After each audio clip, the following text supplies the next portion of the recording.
মাইয়া তো সুন্দর আছে। ওরে না তুমি আগে ওরে বলো। আরে এটা তো লেখা পাত্রীর বান্ধবী, পাত্রীরে পছন্দ না করে তুমি বান্ধবীরে পছন্দ করছো। তোর নাম কি? আমার নাম দিয়ে আপনার কাজ কি? আরে তোমার নাম দিই তোমার কাজ, তোমার ভালো লাগছে তোমার বিয়ে করুন। আমি কি বলে দিছি তাড়াতাড়ি মায়ের বাপরে খবর দেন, কালকেই বিয়া। এক মেয়েরে দেখতে এসে আরেক মেয়েরে পছন্দ করেন? আমি চলে গেলাম। ভালো ছেলেরা কখনো এক মেয়েকে দেখতে এসে আরেক মেয়ে পছন্দ করে? তুমি আমার বিয়ে করবে কবে সেটা বলো, তাড়াতাড়ি বলো, এখনই বলো। আমি আপনাকে বিয়ে করব না। তোমার পছন্দ না, তোমার বান্ধবীরা পছন্দ হয়েছে। তোমার বান্ধবী আমার বউ, তুমি আমার শালী। আপনার একদম বিয়ের শখ মিটাই দিব। কি হয়েছে বাবা? এই লোকটা তো তোমার বাবা। বাবা এটাই সেই পোলা যে রিমিরে দেখতে এসে আমার বিয়ে করতে চাইছে। আমি আপনার মেয়েরা পছন্দ করে আর ভালোবাসি, এবার বিয়ে করতে চাই। তিনি খারাপ কথা দিয়ে গেলাম, বিয়ে করলে আমি আপনার মায়েরাই বিয়ে করবো।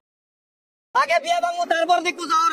আমিও মেম্বারে মাইয়া। আমার বিয়েতে কোনো ধরনের ঝামেলা করলে আমার আব্বা আপনার কি অবস্থা করবে তা আপনি কল্পনাও করতে পারবেন না। তোর বাড়িতে তো পাত্রপক্ষ দেখতেইছে, তাদের বাড়িতে যাইছো। যদি তোমার না করছো, তুমি আমার সামনে করে বিয়ে করবে না? আপনি জানেন না আমি আপনার মেয়ের ভালোবাসি, তারপর আপনি আরেক বেটার লাগে আপনার মেয়ের বিয়ে দিতেছেন কেন? আমার মেয়ের আমি কই বিয়া দেবো, তোর কই দেবো? আলহামদুলিল্লাহ কবুল বলছে। কেমন কুলাঙ্গার সন্তান জন্ম দিছো, খালি পোলা জন্ম দিয়ে রাস্তায় ছেড়ে দিলেই হয়। আদব কায়দা লিহাজ এটি শিখান লাগে না? ওটা ছোট মানুষ তো, ভুল করে বলেছে, মাফ করে দেন। তোমার কাছে যায় কি আমি জোর হাত করবো?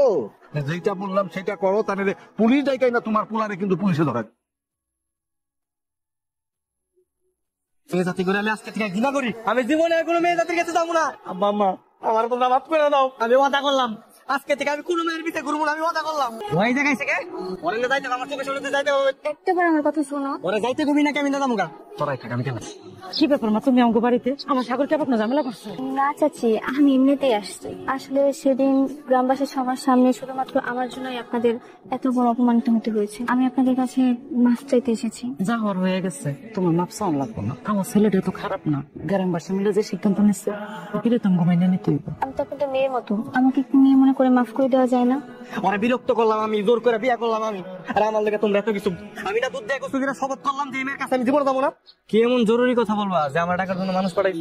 বাবা সেই ছেলের সঙ্গে আমার বিয়ে ঠিক করেছে। আগামী শুক্রবার আমার বিয়ে।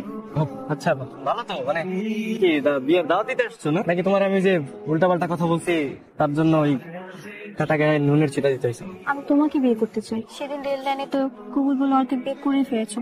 এখন আমি অন্য কাউকে কিভাবে বিয়ে করব? আমি তোমার সঙ্গে থাকতে চাই, তোমাকে ভালোবাসি। কিন্তু তোমার বাবা? আমি তো রাজি, বাবা যা করে করুক। তখন আমি তোমাকে পছন্দ করতাম না, এখন আমি তোমাকে পছন্দ করি।